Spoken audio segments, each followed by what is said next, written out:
a new Turkish threat is emerging. I want to be very clear.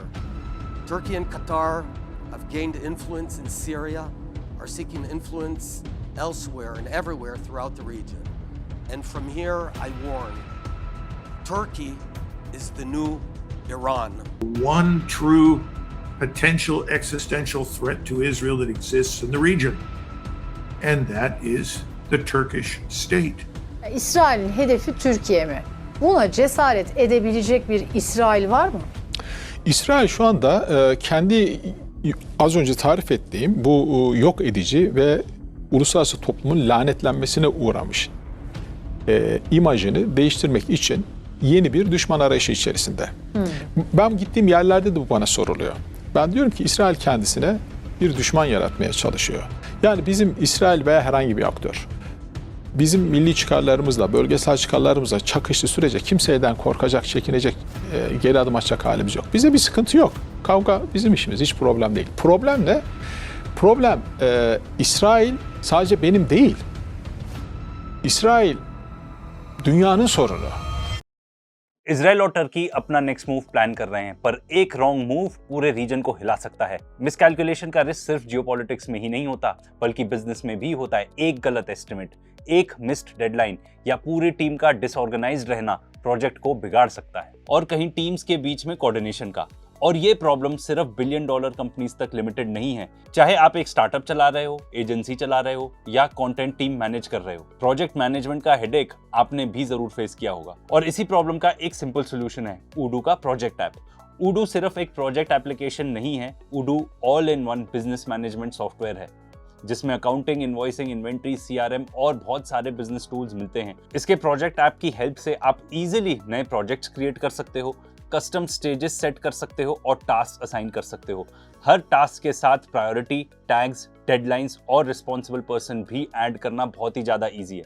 और अगर project complex है तो उसे सब टास्क में भी डिवाइड कर सकते हो, पूरी टीम के लिए ऑर्गेनाइज बना सकते हो। और सबसे अच्छी बात यह है कि प्रोजेक्ट से रिलेटेड सारी इंफॉर्मेशन एक ही जगह रहती है। अलग अलग ईमेल्स, चैट्स और मैसेजेस ढूंढने की भी जरूरत नहीं पड़ती। एंड क्योंकि हर इंसान के काम करने का स्टाइल अलग होता है, उडू भी मल्टीपल व्यूज प्रोवाइड करता है। कैनबैन व्यू में टास्क को ड्रैग एंड ड्रॉप करके ट्रैक कर सकते हो और इंस्टेंटली देख सकते हो कि कौन सा टास्क किस स्टेज में है। गैंट व्यू में पूरी टाइमलाइन दिख जाती है, जिससे आप डिपेंडेंसीज और डेडलाइंस को बेटर मैनेज कर सकते हो। और अगर आपको स्प्रेडशीट स्टाइल ओवरव्यू पसंद है तो लिस्ट व्यू भी अवेलेबल है। और सबसे बेस्ट पार्ट, उडू का एक ऐप लाइफ टाइम के लिए फ्री है। और अगर पूरा बिजनेस सूट चाहिए, सेल्स, इन्वेंट्री, एचआर, अकाउंटिंग, सब कुछ सिर्फ 580 rupees per user per month से प्लान स्टार्ट हो जाते हैं। आज के टाइम में जब रीजनल टेंशंस और अनसर्टेनिटी बढ़ती जा रही हैं, तब एफिशिएंट प्रोजेक्ट मैनेजमेंट पहले से भी कई ज्यादा इंपॉर्टेंट हो गया है। अगर आप अपने वर्कफ्लो को सिंप्लीफाई करना चाहते हो और अपनी टीम को बेटर ऑर्गेनाइज करना चाहते हो, तो डिस्क्रिप्शन में दिए लिंक को क्लिक करो और उडू को चेकआउट करो। यार इजरायलीज का क्या बोलो, एकदम ही साइकोपैथ लोग हैं ये लोग। एक वॉर खत्म हुई नहीं, ठीक है, एक वॉर क्या, ये तो कितनी सारी जंग छेड़ चुके हैं कि दूसरी या और वॉर्स की तैयारी शुरू। ये देखो पूरा माहौल बनाया जा रहा है वेस्टर्न मीडिया पे, खासतौर पे अमेरिकन मीडिया पे, कि कैसे टर्की के खिलाफ अब नेक्स्ट वॉर चालू करनी है। Turkey is a great country, but it's governed by a man who calls openly for the annihilation of Israel. He occupies half of Cyprus, a NATO country. He's threatening Greece, another NATO country. And he talks openly about conquering Jerusalem. His foreign minister, his number two, said that the Jewish state hasn't a place among humanity. Basically, it has to be wiped out. His interior minister, said he looks forward to be the governor of Jerusalem. Well, for a regime infected by the Muslim Brotherhood, an extreme movement that hates America and chants death to America from that side of the spectrum. ये जरूर ध्यान रखना, ये मुस्लिम brotherhood ना आगे बहुत सारे interviews में इसके सुनने को मिलेगा। अब ये इतना भी कह रहा है कि टर्की रिस्टोर कराना चाहता है, ऑटोमन एम्पायर अपनी रिस्टोर कराना चाहता है। सुन लो। I mean, they openly say that they want to restore the Ottoman Empire. The Ottoman Empire not only included Turkey, it included many other countries, included Syria, it included pieces of Jordan, included all of present-day Israel, included some Gulf countries. So this is not a force for peace and stability. And if you give this kind of radical regime that admittedly smiles to America when it is necessary, or smiles to the president of the United States when it's necessary, when you give them that power, you're going to see aggression in its wake. I wouldn't do that. इतना भी कह रहा है कि Turkey Hamas को finance करता है। They're also financing Hamas, and you guys know that. So they Yes, might they have do. helped, but they're financing Hamas, right? They finance Hamas, they harbor Hamas, they roll out the red carpet for Hamas. They're in fact supporting the bad guys. And they didn't lift a finger to help you in Iran. We did. We're the model ally that fought next to your great soldiers.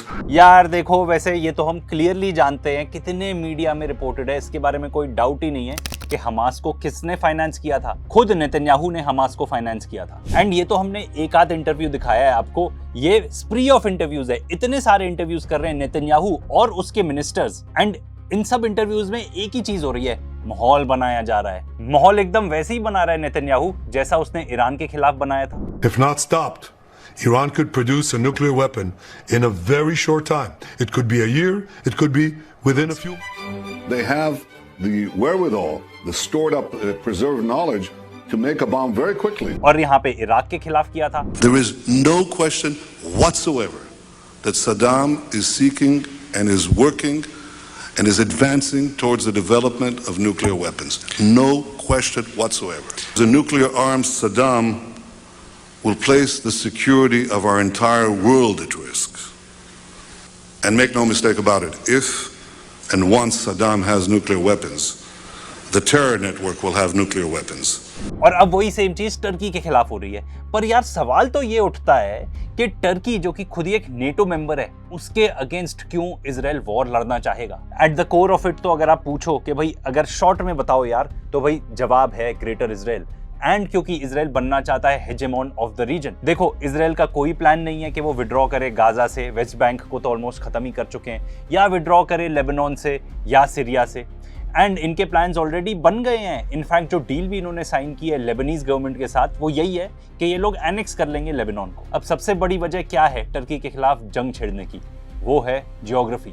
अगर आप इस map को देखो तो आपको ये दिखेगा कि लेबनान है, सीरिया है, अकेला देश जो सेपरेट करता है टर्की को और इजराइल को वो है सीरिया। जब से असाद की रजीम गिरी थी, जिसको गिराने में बाय द वे बहुत बड़ा हाथ था नेतन्याहू का, इजराइल का, ये लोग तब से लॉबी कर रहे थे कि भाई सीरिया के खिलाफ जंग छेड़ो, जंग छेड़ो। एंड असाद को हटाने के बाद कौन आ गया? ये अल-जुलानी आ गया। ये बंदा हर टेररिस्ट ऑर्गेनाइजेशन में जितनी भी बड़ी बड़ी आप रिकग्नाइज करते हो, चाहे वो अल-कायदा हो, अल-नुसरा हो, इन सब में इन्वॉल्व था ये अल-जुलानी। एंड जब से असाद गया तब से इजराइल ने गोलन हाइट्स को भी कब्जा लिया। उन्होंने कहा हम एक बफर जोन बनाएंगे, ये इनका फेवरेट है, बफर जोन बनाएंगे। जैसे लेबनान में अभी बफर जोन बनाना चाहते हैं, ऐसे ही ये कह रहे हैं कि गोलन हाइट्स को भी हम कब्जाएंगे, ठीक है, वहां पे भी बफर जोन बनाएंगे।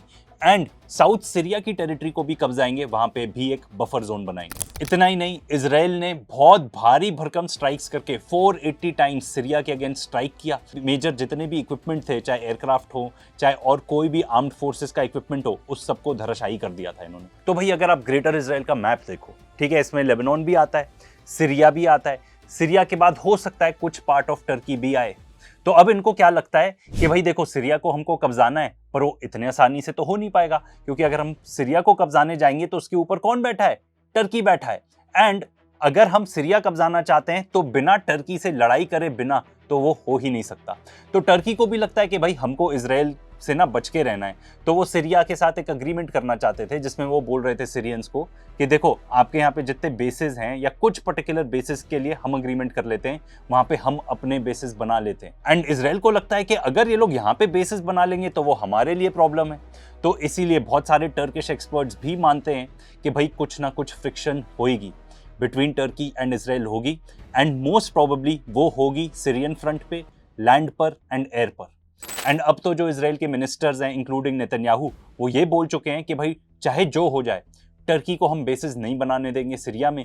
अगर वो वहां पे बेसिस बनाएंगे तो फिर हमको भी अपने बेसिस बनाने पड़ेंगे, हम वहां से विड्रॉ नहीं करेंगे। तो आप समझ रहे हो सिचुएशन क्या बन रही है? मैप पे देखो, इजराइल लेबनान को कब्जाना चाह रहा है, इजराइल साउथ ऑफ सीरिया को कब्जाना चाह रहा है। अगर इजराइल ऊपर जाते जाएगा तो अब उसका नेबर कौन बन जाएगा? उसका पड़ोसी कौन बन जाएगा? टर्की बन जाएगा। ये चीज किसी ने भी नहीं एंटिसिपेट करी थी। तो अब टर्की को क्या लगता है कि भाई हमको इस चीज को काउंटर करना है, तो उनको लगता है कि भाई ये जो नई सीरियन एडमिनिस्ट्रेशन है ना, हम इसको बैक करते हैं। एंड हम चाहते हैं, मतलब टर्की ये चाहता है कि भाई एक यूनिफाइड सीरियन स्टेट रहे, ताकि उनके और इजराइल के बीच में अच्छा खासा गैप रहे। बट नेतन्याहू और इजराइल, इनका ये प्लान नहीं है। इनका प्लान है सीरिया को बल्कनाइज कर देना, जैसे कि ईरान को भी ये कह रहे थे बल्कनाइज कर देंगे। बल्कनाइजेशन मतलब छोटे छोटे टुकड़ों में बांट देना। अगर आप इनका मॉडस ऑपरेंडी देख लो कि किस तरीके से ऑपरेट करते हैं पूरे रीजन में, हर एक देश को, चाहे वो लिबिया हो, सीरिया हो, लेबनान हो, ईरान के अगेंस्ट भी इन्होंने कोशिश करी, इराक के अगेंस्ट तो सक्सेसफुली किया इन्होंने डिस्ट्रक्शन। इतनी तबाही मचाओ, पूरे देश को ही खत्म कर दो कि सामने वाला उठ ही ना पाए। तो भाई अगर जब सामने वाले को एकदम आप खत्म ही कर दोगे ऐसे, तो भाई सबसे पावरफुल कौन बचेगा? इजराइल बचेगा ना फिर। एंड जो ये प्रोस्पेक्ट है सीरिया को ब्रेकअप करने का, भाई इजराइल के तो मुंह में पानी आ जाएगा, क्योंकि इजराइल और सीरिया की लॉन्ग हिस्ट्री रही है ऑफ वॉर्स। तो इसीलिए between Turkey and Israel Syria एक नया फ्रंट बन चुका है। तो भाई टर्की को लगता है कुछ ना कुछ डेटरेंस चाहिए इजराइल के खिलाफ, क्योंकि वो डायरेक्ट इंटरवीन नहीं करना चाहते, वो डायरेक्ट कॉन्फ्लिक्ट नहीं चाहते इजराइल के साथ। बट इजराइल को क्या लगता है, वो तो हमेशा कॉन्फ्लिक्ट चाहता है, क्योंकि वो जानता है कि यूएस उसको बैक करेगा। तो वो फुल डोमिनेंस चाहते हैं ओवर सीरियन एयर स्पेस, पूरी डोमिनेंस चाहते हैं। सीरिया का जो भी एयर डिफेंसेस थे, रेडार्स थे, जो कुछ भी था, वो सब कुछ उन्होंने डिस्ट्रॉय कर दिया था पहले ही, जब वो लंबी चौड़ी स्ट्राइक्स करी थी। एंड ये सब डिस्ट्रक्शन क्यों किया था? जितने भी बेसेस थे सीरिया में, क्यों? क्योंकि टर्की घूम रहा था सीरिया में कि भाई यहाँ पे कौन से ऐसे बेसेस हैं, सीरिया के बेसेस जिसको हम कब्जा सकते हैं, हम अपना बेस बना सकते हैं for a deterrence against Israel. तो इजराइल ने क्या किया? टर्की को ही एक एग्जिस्टेंशियल थ्रेट बना दिया। इनके लिए सब एग्जिस्टेंशियल थ्रेट है कि अगर सामने वाला जिंदा रहेगा तो वो मुझे मार देगा। ठीक है, ये मेंटली इल जो लोग होते हैं ना, उनके सिम्टम ऐसे ही होते हैं। तो इनको लगता है गाजा में हमास एग्जिस्टेंशियल थ्रेट है, लेबनान में हिजबुल्लाह एग्जिस्टेंशियल थ्रेट है, इनके लिए पैलेस्टीन ही एग्जिस्टेंशियल थ्रेट है। लिकुड पार्टी, जिस पार्टी का बेसिकली ये है नेतन्याहू, अगर आप जाके इनका चार्टर पढ़ोगे तो ये खुद ही बताते हैं कि भाई पैलेस्टीन एक एग्जिस्टेंशियल थ्रेट है, वो एग्जिस्ट ही नहीं कर सकता। इनके लिए ईरान भी एक एग्जिस्टेंशियल थ्रेट है। तो अब इन्होंने टर्की को भी उस एग्जिस्टेंशियल थ्रेट वाली लिस्ट में डाल दिया है कि जब तक ये रहेंगे तब हम नहीं सर्वाइव कर पाएंगे। तो अब इजराइल की स्ट्रैटेजी ये है कि ये अपने एलाइज को एक्टिवेट करें। ठीक है, एक ये जो बात करते हैं कि एक हेक्सागोनल पूरी रिंग बनाएंगे, ठीक है, अगेंस्ट ईरान, अगेंस्ट मुस्लिम ब्रदरहुड, ये जो भी नाम दे दें, बेसिकली एक नेटवर्क ऑफ एलाइज बनाएंगे जिसका इंडिया भी पार्ट हो सकता है। क्योंकि देखो अब इजराइल तो बन चुका है पराया देश, ठीक है, कोई भी उसका एलाय बनना नहीं चाहता। इसके बारे में हमने वीडियो भी बनाए, उसको जरूर चेकआउट करना। तो ना सऊदी अरेबिया इनका एलाय बनना चाहता है, उस रीजन में तो भाई इंडिया हो गया, यूएई हो गया, उसके अलावा कोई भी इनका एलाय नहीं बनना चाहता। एंड सिंपल रीजन है क्योंकि गाजा में इन्होंने जो हरकत की है उसके बाद भाई इंडिया को भी इनका एलाय नहीं होना चाहिए, प्लेन एंड सिंपल। तो अब टर्की के जितने भी दुश्मन लोग हैं या टर्की के जितने भी एडवर्सरी हैं, उन सब लोगों को एक्टिवेट कर रहे हैं। फॉर एग्जाम्पल ये लोग कर्ड्स को यूज करना चाहते हैं अगेंस्ट टर्की। कर्ड्स और टर्की का 36 का आंकड़ा है। तो अब जो इजराइल का फॉरेन मिनिस्टर है वो क्या कहता है कि हमको अपने टाइज इंप्रूव करने चाहिए, कर्ड्स के साथ टाइज अच्छे करने चाहिए। एंड यही कर्डिश लोग हैं जिनको ये रिक्रूट कर रहे थे या एटलीस्ट आर्म कर रहे थे, including United states of America. Trump ने खुद आके बोला हुआ है, ये इन लोग को रिक्रूट कर रहे थे किसके अगेंस्ट फाइट करने के लिए? ईरान के अगेंस्ट। तो अब वही सेम टैक्टिक यहाँ पर यूज करी जा रही है। सिमिलरली ग्रीस और साइप्रस को भी एक्टिवेट किया जा रहा है।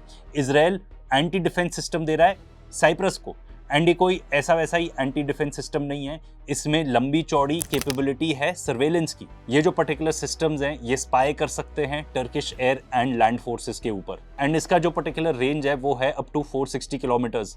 तो ये टर्किश एयर स्पेस को अच्छे से मॉनिटर कर सकता है। एंड देखो टर्की एंड सदर्न साइप्रस के बीच में ऑलरेडी प्रॉब्लम्स रही हैं, पहले कॉन्फ्लिक्ट रहा है। They almost came to war in 1997। तो इजराइल को लग रहा है हम इन सब लोगों को एक्टिवेट कर दें, इन सब लोगों के साथ दोस्त बना लें। एंड इकोनॉमिक वॉरफेयर भी एक मोटिव है। स्ट्रेट ऑफ हॉर्मुज बंद होता है, ठीक है, तो ये सब जितने भी अपॉर्चुनिस्टिक लोग हैं ना, इंक्लूडिंग टर्की के एर्डोगान एंड यहाँ पे इजराइल, ये लोग आ जाते हैं कि भाई स्ट्रेट ऑफ हॉर्मुज तो रिलायबल ही नहीं है, हमको नए एनर्जी रूट्स की जरूरत है।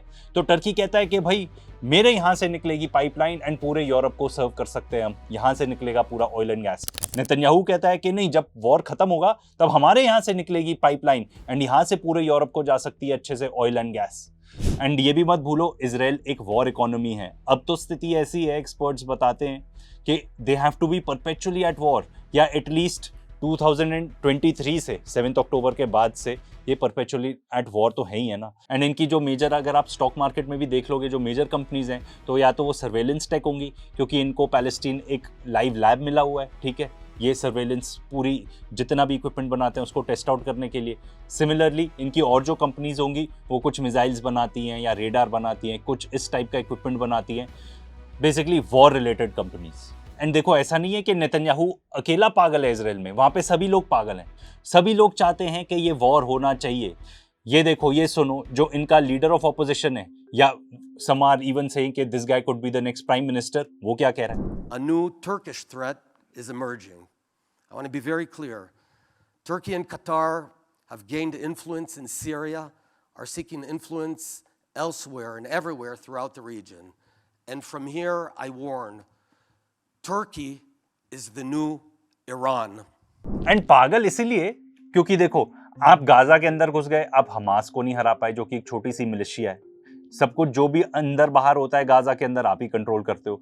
हिजबुल्लाह से आपने अच्छी खासी मार खाई, ठीक है, फिर भी नहीं। अब आपको लग रहा है कि we will go after Turkey, एक नेटो देश, उसके खिलाफ आप लड़ाई करोगे। एंड ये ज्यादा पागलपन और इसलिए है क्योंकि एक बीटीसी पाइपलाइन है जो अजरबैजान से आती है इजराइल, ठीक है, ये लंबा चौड़ा क्रूड ऑयल लेके आती है। एंड कहां से निकलती है? ये टर्की के थ्रू निकलती है। एंड ये बताया जा रहा है कि 46% ऑफ क्रूड ऑयल जो इजराइल के अंदर आता है, जो इनका इंपोर्ट्स है, वो इसी पाइपलाइन के थ्रू आता है। तो भैया आप उसी देश के खिलाफ जाने वाले हो जिस देश पर आप डिपेंडेंट हो। बट टर्की का भी क्या कहना, वो भी बोलते रहते हैं तुमने गाजा में जेनोसाइड करी, ये गलत बात है। बट आज तक टूटी नहीं बंद करी, पाइप का जो फ्लो है, जो क्रूड ऑयल का फ्लो है, वो आने दिया। Because a lot of people anticipate, अब मेरे पास अभी कोई प्रूफ नहीं है, थोड़ी और रिसर्च करनी पड़ेगी, कि एर्डोगान के खुद के जो फैमिली मेंबर्स हैं वो बहुत बेनिफिट करते हैं इस पर्टिकुलर पाइपलाइन से। जंग की बात करें तो भाई फुल फ्लेजेड तैयारी तो है ही है, इजराइल तो ऑलवेज रेडी रहता है जंग के लिए। टर्की की बात करें तो भाई वो F-35 खरीदना चाहते हैं, इजराइल इसके बारे में बहुत चिंतित है। एंड ये सुन लो क्यों। זה יוסי יהושע, פרשננו, איך מסתכלים במערכת הביטחון על ההתפתחות הזאת? בדאגה מאוד מאוד גדולה. תראי, מי שחשב או לא ידע מה היכולות של המטוס הזה, קיבל תצוגת תכלית במבצע הראשון בעם תל אביב וגם בשאגת הארי. הרי לא ידעו מהם היכולות שלו, אז הוא הביא יכולות מעולות בחדירה של מערכות ההגנה האוויריות של האיראנים, וגם תוך כדי המלחמה עשה עוד לא מעט פעולות שאנחנו לא יכולים להרחיב, אבל היה מכפיל כוח עבור חיל האוויר. הדבר האחרון שאנחנו רוצים זה שיהיה את הנשק הזה, זה מכונת מלחמה לטורקים. קודם כל אנחנו חוששים מזליגה, זאת אומרת, ברגע שהם יקבלו את המטוס הזה, הם ילמדו את כל נקודות התורפה שיש למטוס הזה. ग्रीस को भी इन्होंने रिक्रूट कर लिया है कि भाई आप भी ऑब्जेक्शन करो कि भाई टर्की को F-35 नहीं मिलने चाहिए। अपार्ट फ्रॉम F-35, टर्की अपना खुद का स्टेल्थ फाइटर भी डेवलप कर रहा है, ये अपने नए एयरक्राफ्ट कैरियर भी डेवलप कर रहा है, क्योंकि अपनी नेवी को और स्ट्रेंथन करना चाहता है। टर्की 31 नई वॉरशिप्स बना रहा है, जॉइंट नेवल एक्सरसाइजेस कर रहा है इजिप्ट के साथ, एंड अपना एक स्टील डोम भी बनाना चाह रहे हो, basically air defence system. I don't know इस पे इतना पैसा वो क्यों खर्च कर रहे हैं। वैसे हमारा ये वाला सुदर्शन चक्र पर वीडियो देख लेना, यू विल रियलाइज कि ये एयर डिफेंस ज्यादातर जुमला ही है। सऊदी अरेबिया पाकिस्तान का तो डिफेंसिव अलायंस है ही है। बात ये भी हो रही थी कि भाई टर्की को भी इंक्लूड कर लेंगे इस पर्टिकुलर अलायंस में। एंड ये मत भूलना, during operation Sindoor Turkey was one of the 3 countries including China and Azerbaijan जिन्होंने आके खुलकर सपोर्ट दिया था पाकिस्तान को। टर्की के जो एर्डोगान हैं वो ये भी कह रहे हैं कि भाई हमको एक इस्लामिक अलायंस बनाना चाहिए अगेंस्ट इजराइल। ईरान भी यही सेम बात कर रहा है। अब ये लोग असली में अलायंस बनाएंगे कि नहीं ये मुझे नहीं पता, क्योंकि बोलते तो रहते हैं पर इनके आपस में भी इतने सारे डिफरेंसेस हैं कि आज तक तो ये कोई अभी अलायंस बना नहीं पाए हैं। बट देखो, इजरायलीज पागल हैं, ये बात हम अच्छे से जानते हैं। बट क्या वो इतने पावरफुल हैं कि वो Turkey, can they take on Turkey? If you would have asked me, I would say no. कोई भी ये बोलेगा नो, बट इजराइल एक ट्रम्प कार्ड खेलने के मूड में है, एंड लिटरली ट्रम्प कार्ड हो जाएगा वो।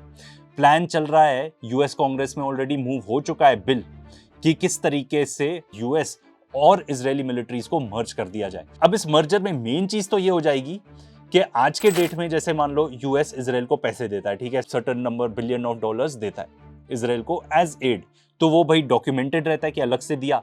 अगर मर्ज हो जाएंगे तो बहुत लोग ये स्पेकुलेट कर रहे हैं कि जितना यूएस का डिफेंस बजट है और इजराइल का डिफेंस बजट वो दोनों मर्ज हो जाएगा। एंड ये भी स्पेकुलेशन है कि यूएस 1.5 ट्रिलियन डॉलर्स इसीलिए करना चाह रहा है डिफेंस बजट ताकि इजराइल को अच्छे से अकोमोडेट कर सके।